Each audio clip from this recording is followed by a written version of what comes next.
Hi friends, कैसे हैं आप सभी लोग। आज के क्लास में हम लोग पढ़ेंगे NCERT math class 10th exercise number 2.2। इस चैप्टर का नाम है पॉलिनोमियल। पॉलिनोमियल मीन्स होता है बहुपद। बहुपद, बहु मतलब ज्यादा, पद मतलब पद, टर्म जिसमें ज्यादा टर्म हो उसे हम लोग बहुपद कहते हैं। बहुपद एक इक्वेशन का ही रूप होता है। बहुपद एक समीकरण ही होता है जिसको हम लोग समीकरण को 3 रूपों में इस क्लास में आपको पढ़ना है। क्लास 10th में वैसे तो बहुत सारा आप जितना चाहो उतना बना सकते हो, लेकिन हम लोगों को इसमें केवल 3 पढ़ना है, जिसको मैं आपको बताऊं। Linear polynomial. लाइनियर पॉलिनोमियल का मतलब होता है रेखीय बहुपद। रेखीय बहुपद में घात नहीं होता है, एक भी घात नहीं होता है। फॉर एग्जाम्पल के लिए देखिए 2x+3, इसमें कोई पावर है नहीं, तो ये कौन सा पॉलिनोमियल है? लाइनियर पॉलिनोमियल, रेखीय बहुपद।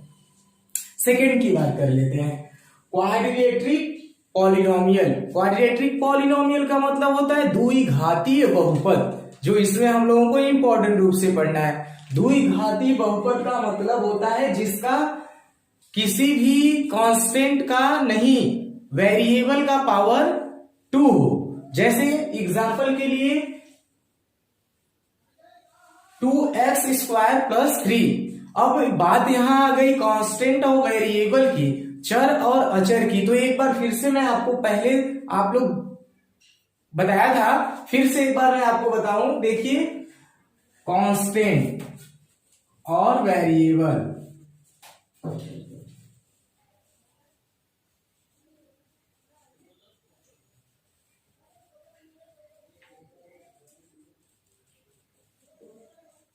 कांस्टेंट मतलब होता है अचर और वेरिएबल मतलब होता है चर। अचर का मतलब होता है जिसका मान निश्चित होता है, फिक्स्ड होता है। जैसे कोई 1 कह दे तो 1 का वैल्यू चेंज नहीं हो सकता है, 2 कह दे नहीं हो सकता है, 4 कह दे नहीं हो सकता है, 100 कह दे नहीं हो सकता है। तो जिसका वैल्यू फिक्स्ड होता है उसे हम लोग कांस्टेंट बोलते हैं, अचर बोलते हैं। और जिसका वैल्यू बदलता रहता है, जिस स्थान पे जैसा रहता है वैसा उसका वैल्यू हो जाता है, उसे हम लोग क्या बोलते हैं? चर। तो this is the difference between constant and variable. यही अंतर है चर और अचर में। तो समझ लेते हैं, समझने के लिए लिख लेते हैं यहां पे गिनती, और यहां पे अक्षर।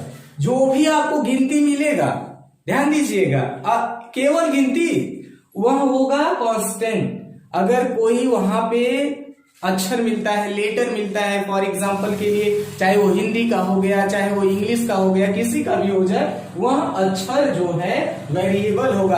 अगर कांस्टेंट के साथ, देखिए क्वेश्चन उठना चाहिए आपके माइंड में, कांस्टेंट के साथ वेरिएबल आ जाए। फॉर एग्जांपल के लिए आपके पास आ गया 3x, तो आप इसको बताओगे क्या कांस्टेंट है कि वेरिएबल? तो यह क्या है? वेरिएबल है, बिकॉज इसके साथ एक चर का मल्टीप्लाइड है। दो, इसमें जब एक चर और अचर रहता है उसके बीच में मल्टीप्लाइड का साइन रहता है। आप लोग इसको ध्यान रखेंगे। आगे हम लोग अपने टॉपिक को पढ़ाते हैं। आपको फिर से एक बार याद दिलाऊं, इस चैप्टर नंबर 2 का नाम है पॉलिनोमियल, जिसको हिंदी में बहुपद बोलते हैं। बहुपद 3 प्रकार का पढ़ना है, linear polynomial, quadratic polynomial and cubic polynomial. रेखीय बहुपद, द्विघाती बहुपद और त्रिघाती बहुपद। तो इसमें स्टार्ट करते हैं सबसे पहले क्वेश्चन को, एक्सरसाइज नंबर 2.2 के सबसे पहले क्वेश्चन को। क्वेश्चन है find zeros and check relationship between zeros, मतलब कि शून्य ज्ञात कीजिए और उनका संबंध भी ज्ञात कीजिए, क्या वह सत्य है कि असत्य है। तो जिसका सत्य होगा उसे हमको सत्य लिखना रहेगा, और जिसका असत्य होगा उसका हम लोगों को असत्य लिखना होगा। तो सबसे पहला क्वेश्चन है x² - 2x - 8। तो क्वेश्चन नंबर 1 का 1 क्वेश्चन है x² - 2x - 8। तो यहां लिख लेते हैं x square minus 2x minus 8। यह फर्स्ट क्वेश्चन है। तो इसका हम लोगों को करना है गुणनखंड। गुणनखंड को बोलते हैं फैक्टर।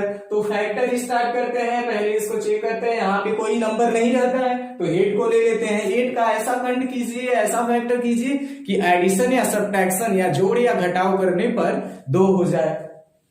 तो 4 2 जा 8, 4 में से 2 सब्ट्रैक्ट करेंगे 2 हो जाएगा। तो फिर यहां हम राइट कर लेते हैं एक्स स्क्वायर माइनस, देखिए 4 माइनस 2 और x माइनस 8। नोटिस कीजिएगा कैसे हुआ। 8 का हम लोगों ने फैक्टर किया कि ऐसा फैक्टर कि जोड़ने पर या घटाने पर आपको क्या मिल जाए, 2 मिल जाए। तो हमने 4 2 जा 8 कर लिया और 4 में से 2 को सेपरेट कर दिया, 2 मिल गया। तो फिर इसके आगे चलते हैं। अब देखिए क्या होता है, x square minus 4x minus minus plus 2x minus 8। अब देखिए यहां हो गया। इसके बाद हम लोग क्या करेंगे, इन दोनों में से हम लोग कॉमन लेंगे। देखिए कॉमन क्या होगा, दोनों में से कॉमन होगा x माइनस 4 बच जाएगा। ध्यान दीजिए। फिर इन दोनों में से कॉमन पहले, सबसे पहले प्लस, फिर क्या कॉमन होगा 2x माइनस 4 हम लोगों का हो गया। फिर इसके बाद क्या करेंगे, इन दोनों में से कॉमन लेंगे। इन दोनों में से कॉमन क्या है, x माइनस 4, और इसके बाद हम लोग इसको लिखेंगे जो बचा है x प्लस 2। यही हमारा क्या हो गया, यही हमारा क्या हो गया, इसका फैक्टर हो गया। बट इतना ही आप सोल्यूशन नहीं है, दिस इज नॉट सोल्यूशन। अभी और है, अभी और आप एकदम केयरफुल होके देखें। स्टडी टाइम में एकदम केयरफुल होना है, अटेंशन अपने पास रखना है। जब अटेंशन नहीं होगा तो आपको नहीं आएगा। नोटिस कीजिए, if x minus 4 is equal to 0, यदि x minus 4 is equal to 0 होता तो x इज इक्वल टू, देखिए इधर माइनस है तो उधर जाके क्या हो जाएगा, प्लस। तो कितना हो गया, 4 हो गया। फिर इसके बाद यही प्रोसेस यहां पे फॉलो करते हैं। If x plus 2 equal to 0, यदि x प्लस 2 इक्वल टू 0 होता तो हमारा क्या होता बताइए, x इक्वल टू कितना होता भाई, माइनस 2। तो इसके जीरोस कितने हैं, 2। जीरोस इसके कितने हैं, 2।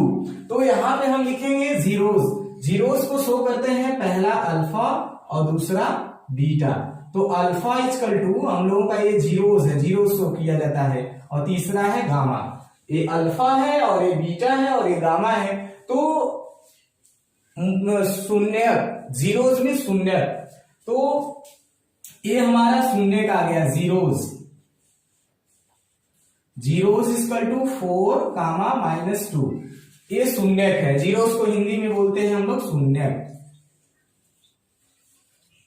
ये शून्यक हमारा 4 और माइनस 2 आ गया। तो इसको चेक करते हैं, चेक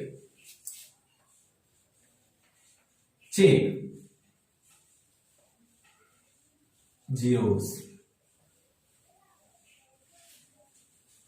चेक जीरोस। फार्मूला आप याद कर लेंगे, इसमें फार्मूला है alpha plus beta equal to होता है minus B by A. Equation यहां से देखिए, इक्वेशन ए है और ए यहां पर है। तो अल्फा के जगह पे क्या निकल के आया है, 4, बीटा के जगह पे माइनस 2, और यहां से कंपैरिजन कीजिए।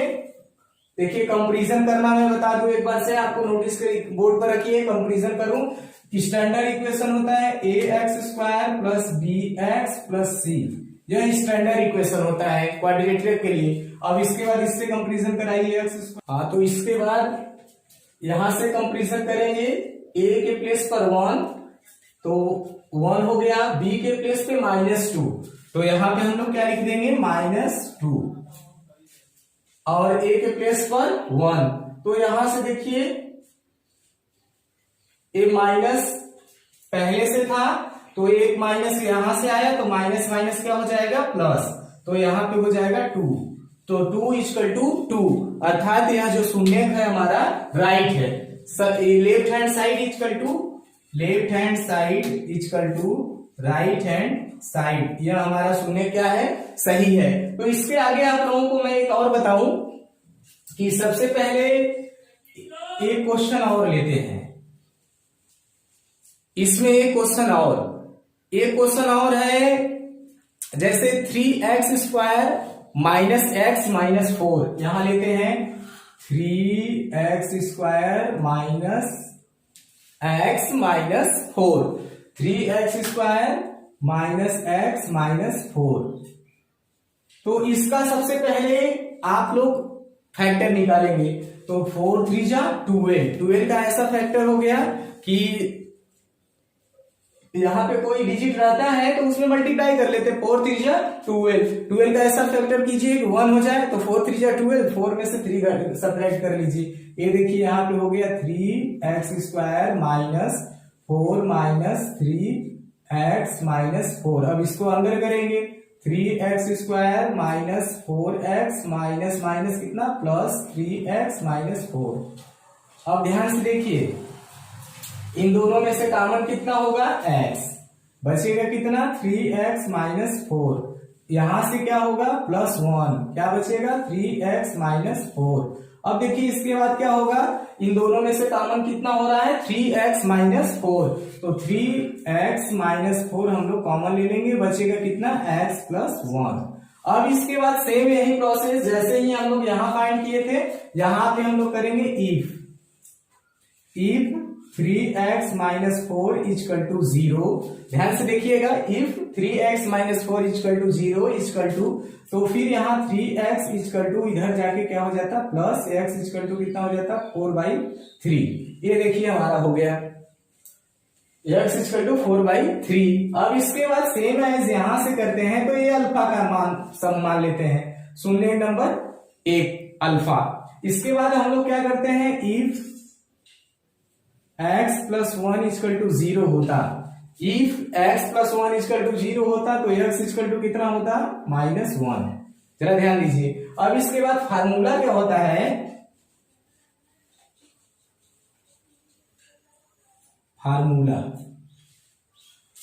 देखिए, इसमें मैं चेंज किया था तो इसमें दूसरा फार्मूला आप लिख के याद कर लेंगे। तो एक मैं शॉर्ट एकदम बहुत अच्छा फार्मूला लिख दे रहा हूं, alpha plus beta equal to, देखिए यहां से मैंने लिखा था -b/a, तो माइनस तो पहले से हो जाएगा, b कहां है, b यहां है, तो b किस पे है, यक्ष का